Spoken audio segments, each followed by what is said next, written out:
I wanted to come on here and discuss this Pastor Troy Lil Nas X situation, but it's going to go a little bit deeper than that, and you'll find out what I mean in the latter part, or well, maybe the middle part of this video.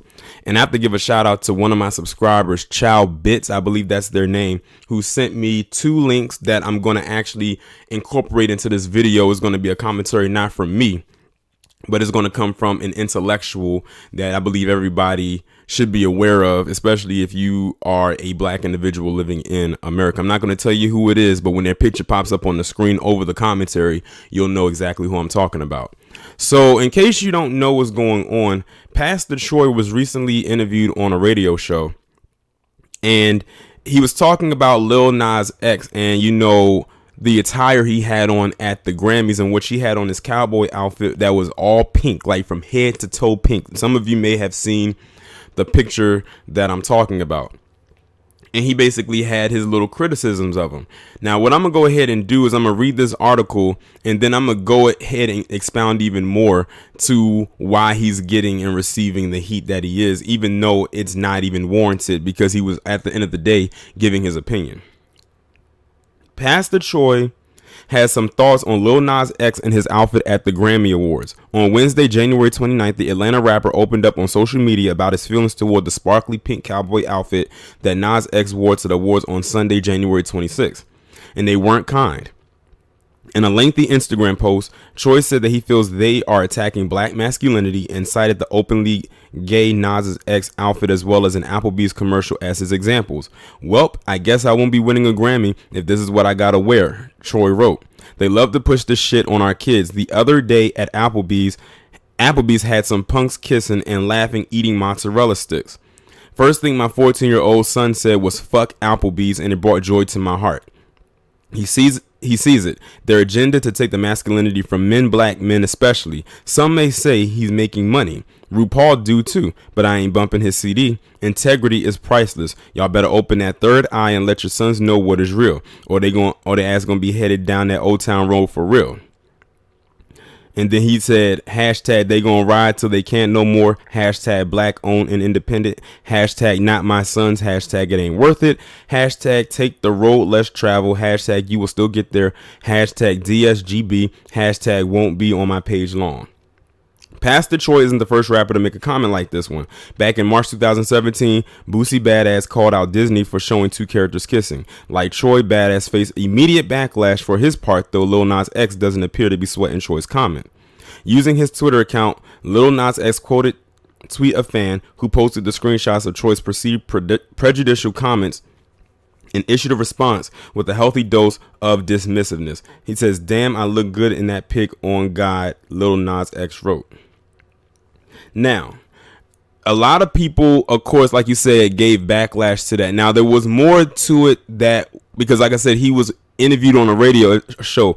What I'm going to do is I'm going to get the link to that radio interview, and I'm going to post that down below in the comments, so you can actually see what was being said, because I actually watched another YouTuber, and let me tell you something right now. I don't think a lot of people are talking about this. It's a small few, not even a handful, but a small few people that are talking about this. But I'm gonna take it a step further with the 2 commentaries that I'm gonna give after I give my portion. So even also in that radio interview, they were trying to chastise Pastor Troy for his views and basically saying he wants to raise his son a certain way, and I'm like, there's nothing wrong with that. And here's the thing. We live in a society where now black men are demonized 2 different ways while being a father. It's like a double-edged sword. One way, he's a deadbeat who doesn't take care of his kid. He doesn't support his kid. He doesn't come to see his kid. Then he gets hit with child support, and then that's that. The other side is he is a good father. He's an active father. He's raising him the way that he wants his child to be raised. But if he doesn't subscribe to the way that society is moving, in the way that they want, in their eyes, the Alphabet Academy is supposed to be quote unquote normal and open to everybody, now is like, oh, then he's a bad dad, and he's teaching him to be quote unquote homophobic because his son saw the commercial where it was an Applebee's where you saw two guys kissing, eating mozzarella sticks, and he said fuck Applebee's. So now they're going to throw that label also probably more so onto his son, but definitely heavily onto him because they're going to assume that that he taught him. What I like about him in his comment is you can tell he's not backing down from what he said, and he meant just what he said. And that's what a lot more people have to do, especially when it comes to this community and quote unquote, because like I told you, they are some of the biggest bullies, them and their advocates. Like when you hear the radio interview, you'll see what I mean when after he says this comment and how the radio host, especially the woman, and it's always the female, literally tried to almost like try to pull him back from the ledge, so to speak. Like how, in so many words, she was saying, how could you say that, in a subliminal way without actually saying, how could you say that? But I agree with what he said. And he basically also said that too. He says, I guess in order for me to win a Grammy, this is what I gotta wear. And he ain't lying about that either. And ironically, the two links that I'm going to post into this so y'all can hear it was under the video I recently did about Billy Porter going to Sesame Street wearing that gown that he wore to the Oscars. Like, I'm sure it's all making sense right now. It should be. Like I said, the agenda is definitely real. And when you hear these two commentaries that I'm about to post in like maybe in the next minute, you'll see exactly what I mean. But what I'm going to do is I'm going to stop talking right here. I'm going to incorporate these commentaries, and then I'm going to end off the video. What's wrong with variety? What's wrong with diversity? Diverting from one thing to another. Well, maybe nothing, but let's examine it. Examine it for what? To see if it is an improvement over what you already had. And if so, justified. By showing, by example, where's the improvement? Which one of these? See, when you start talking about homosexuality or lesbianism, these are not just abstract words. These are talking about you have to do certain things to qualify. So what are these things that you do? And which one of them is an improvement over what has been done? That's just like a person might come around and say, well, hey, I used to kind of be attracted to people, I've had several wives and all like that. Even had a little incest, every now and then, but I finally came to the conclusion that people ain't where it's at all. I'm in the bear. You say, what do you mean you in the bear? I'm into bear. I go out in the woods and I chase me down a bear. The bear ain't chasing me no more. I'm chasing them. I have found that that's a wonderful alternative. After all, man, let's face it. Look at these marriages and divorces and whatnot. I don't have no trouble with the bears. I used to didn't think of anything about bears except just going to the ball game, But I found out that, man, if you really snuggle up to a bear, you'll never want to go back doing nothing else. Now, where'd you get that idea? Well, it just came to me one night. Tired of these women. In fact, people was telling me, well, if you don't like women, get you a man. Well, I'm tired of them too. So I'm in the bear. See, now you might laugh, but it's going to come to that if it ain't already. Because there are some people into that. Mm. Yeah, they call it, what do they call it, bestiality? Yes, sir. Yeah, see, that might be a wholesale thing. In about another 10 years, they say, well, hey, this gay and lesbian thing about played out, man, ain't where it's at. Man, everybody's trying to preserve the bears now. I'm trying to get me a panda. Now, what is the point that I'm making? It's lots of things that the mind can do. The mind is extremely inventive and extremely flexible. But the basic question is this type of activity an improvement, and if so, why? Otherwise, Why are you coming around asking black people who don't even have a roof over their head that this is what they should be pushing now? Mm-hmm. They don't even have a decent school or a decent job. But now you want them to join the gay rights movement, and that should be their priority. We should drop everything else and make that a priority.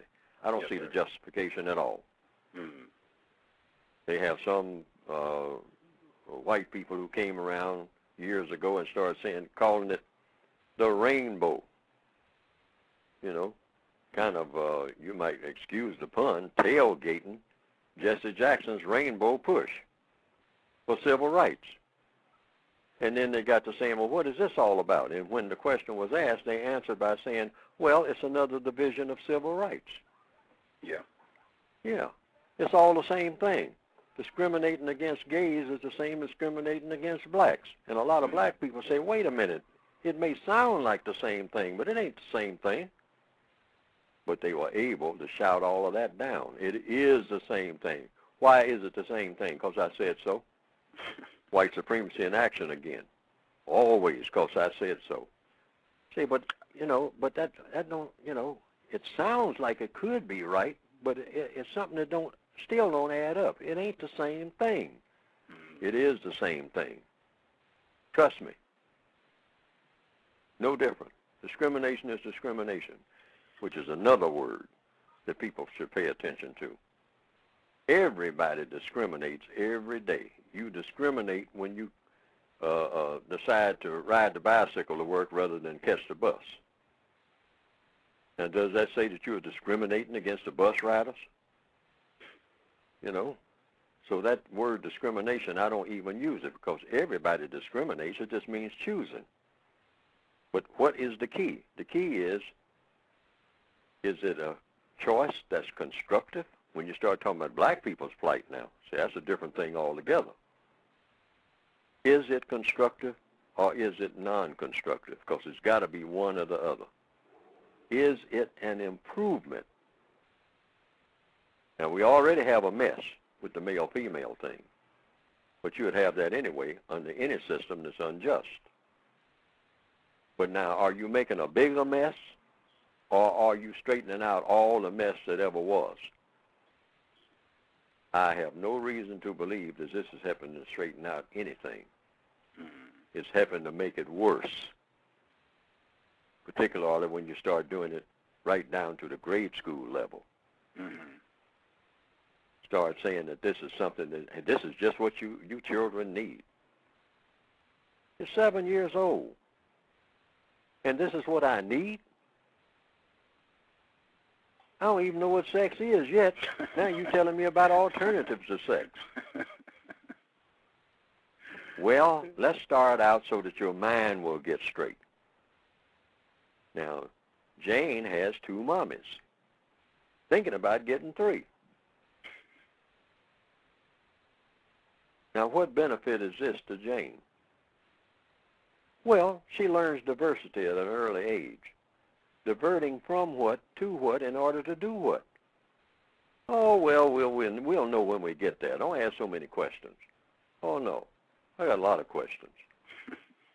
You know, show me how this is a what? Improvement. Which one of these acts? See? Well, you know, being gay. Don't you understand what being gay used to mean? Being happy. I mean, you know, but that ain't what it means, I don't think, when you say it. So you're talking about acts. Show me by demonstration the very act that you're talking about that's going to be an improvement. And then show me, tell me in words how this is a great improvement. Tell me, you know. First, do the act with me looking at you. And then after you finish the act, you'll say, now that's act 1 of being gay. You ain't gay unless you do this. See, you know, there's several things you can do to qualify for being gay. So you got to have qualifications. Otherwise, what's the difference between you and everybody else? If you don't do something different. So you got to do something. So whatever that difference is, you do it. Then you get before, you know, come to the blackboard with the pointer and whatnot, and you say, now, number 1, this is an improvement over whatever it is you all are doing out there. It's not just an alternative. And I'm telling you this because you should be on board for supporting Act Number 1, which I just demonstrated to you. This is what you actually ask people to do. See, in other words, stop just talking in circles and whatnot and talking in innuendo. Get the crowd there to come and take their seats respectfully, and then march down the aisle and come up to the podium and have your bed up there or whatever it is you're supposed to have, and do what it is that you say that everybody should be taking an interest in and supporting. And then as you do it, you can turn around and face the crowd every now and then. Just take a little break. Say, now you saw what we just did. Now, this is an improvement over what has been because of, and then enumerate the improvements and ask for questions and answers. Because if I'm in the audience, I'm going to say, now, how is that an improvement? I just saw what you did from start to finish. I sat here and watched it for 15 minutes until you completed it. Didn't say a word.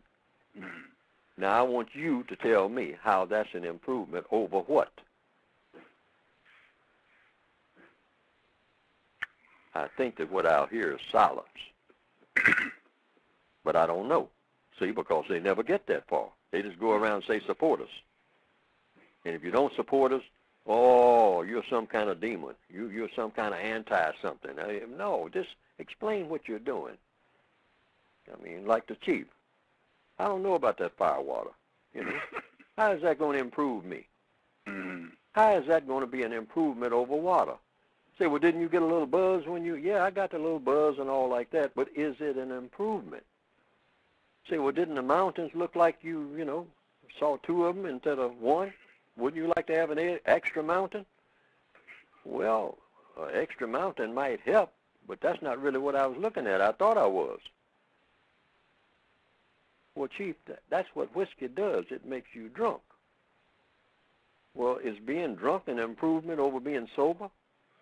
Well, if you work at it, see how they talk? And they do the same thing with sex.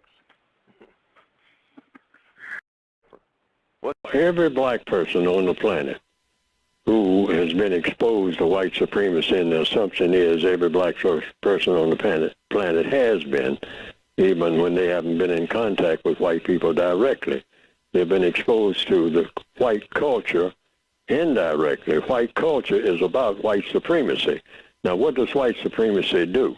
It teaches people of color that if you are a male, you cannot be a man, period. Not in the system of white supremacy. And you're not going to be treated like a man, ever. Now, you can walk around and think that you're a man, but that's between you and you, strictly between you and yourself, because no white person has an obligation, if you're a black male, to treat you like you are a man. And it's logical simply because in the system of white supremacy, it's impossible for a black male to be a man. It doesn't make any difference how old he gets or what he knows or what kind of connections. That can't be done. I just start with myself. I'm not eligible, not qualified to be a man. Why? Because I was born in captivity, that's why. When you're in captivity, when you're a prisoner of war, you are strictly that and nothing else, a prisoner of war, a victim of white supremacy. And you don't have another title. You can give yourselves all kinds of titles, which is why black people love titles. We give ourselves all kinds of titles. We give each other all kinds of titles. Some titles, it's not as bad as it was in the old days. I say bad, if you want to use that word. But some people used to say professor, reverend, most high. I mean, before you ever get to a name, you would have about 40 titles, when somebody introduces you, if you're supposed to be what you call a big shot Negro in the old days. This is not new. This goes way back. That struggle. Oh, I'd just love to be a man. I mean, what can it take?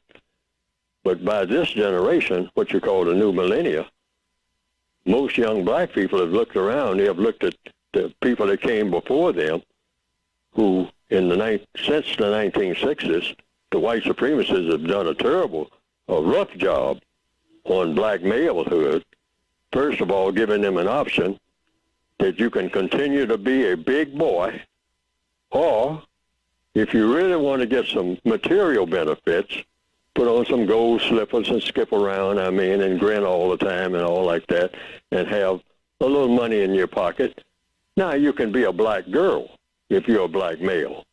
You can be a black girl, but you cannot be a man. You will never be a man in the system of white supremacy. Now, they have put that in cement. They have written, or rather in steel, or whatever the hardest subject, a diamond. The white supremacists have put that philosophy out here since the 1970s. That's the benchmark that I give it. All over the world, and they're spreading it. They're saying, you're not going to be a man. You're a black male, and you think you're going to be a man on my watch?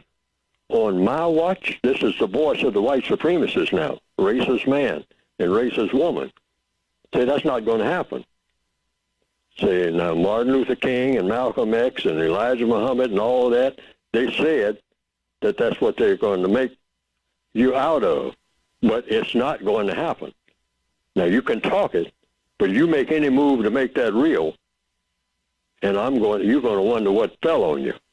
Now, they have made that clear to all of us, and the young black people have picked up that signal, and they say, well, if I can't be a man and I don't want to be like my sisters, I don't want to switch around all day looking for a male, and I pretend to be a female or try to switch over and be one if they can operate on me and make me one, because then things become easier. I guess, I hope, but I definitely can't be a man because I'm in big trouble if I try to be. Then what can I be? Well, the white supremacist said, well, I'll give you another outside option. You can go around and pretend that you're a man by doing harm to other black people. That's cursing out black females, calling them names and all like that. Write songs about them where you call them all kinds of names and kick them all up and down the street. We don't care about that. Kick your mother up and down the street. We rejoice when we see you do that, okay? But if you start acting anything like you ask for respect from us, the white supremacists, boy, you're going to get dead real quick. Most black males, we know that because they teach us that in no uncertain terms. When we really start asserting ourselves and say, you're going to respect me as a man. And the white supremacists said, you tell that to other black people. But don't you get in my face ever, boy, and act like you're even thinking like that, dealing with me. Now, I'll play with you for a little while. I'll laugh and joke with you. But if you get serious and think that you're going to be a man, and when I'm here, because there ain't but one man in this house, and when I say house, I mean the entire planet Earth. Anytime you think with your black self, you're going to be a man in my presence, you got another thing coming. Now, like I said, I'll play with you. I'll kid around with you. I'll joke with you. I'll play some ball games with you and all like that. Don't you ever think that you're a man. You're a boy, or you can act like your sisters and be a girl, and you ain't got no other choices with me. But you got all kind of choices with your own people, even though your own people are really not your own people. They are mine too. But you can kill them. You can tell them, ain't nobody going to disrespect you. Well, you tell that to other black people, boy. Well, don't you ever even think it in my presence. You don't even have to say it. Don't you even act like you might be thinking that, or you're going to find out what hell is. And you know what? The white supremacists have proven that they can deliver on that message every time, and I don't care who you are if you're black on this planet. When you really put them to an acid test, they have so far proven that nobody will take them on, because nobody knows how to, including Neely Fuller. I'm just trying to find out. I'm in their prison too. I was born in their prison too. So to get to the crux of what we're talking about here, for black males, we're talking about manhood. And it's not going to happen, folks. as long as you have the system of white supremacy in place and not having a system of justice. This is why, rather than run around killing each other, that's not going to help.